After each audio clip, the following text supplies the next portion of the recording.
ముక్తి ముక్తీశ్వరం దర్శనాన్ ముక్తి. కాశీలో మరణిస్తే మోక్షం లభిస్తుంది. ముక్తీశ్వరుణ్ణి దర్శించినంత మాత్రముననే మోక్షం లభిస్తుంది.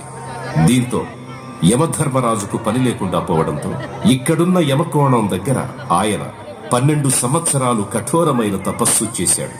పరమశివుడు ప్రత్యక్షమైతే దర్శనం చేసుకున్న భక్తులందరికీ ముక్తీశ్వరుడిగా ఆయన ముక్తిని ప్రసాదించి కైలాసానికి తీసుకుని జయశంకర్ భూపాలపల్లి జిల్లా కాళేశ్వరంలో కాళేశ్వర ముక్తేశ్వర స్వామి సన్నిధిలో మే 15 నుంచి 26 వరకు 12 రోజుల పాటు సరస్వతీ నదీ పుష్కరాలు అంగరంగ వైభవంగా జరగనున్నాయి.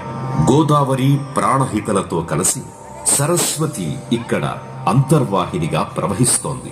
తెలంగాణ రాష్ట్ర ప్రభుత్వం దేవాదాయ ధర్మాదాయ శాఖ ఆధ్వర్యంలో మనసా వాచా కర్మణ నమస్సులర్పిస్తూ స్తుతిస్తూ మన ఈ సుస్వర సంగీత సాహితీ స్రవంతిని ప్రారంభిద్దాం.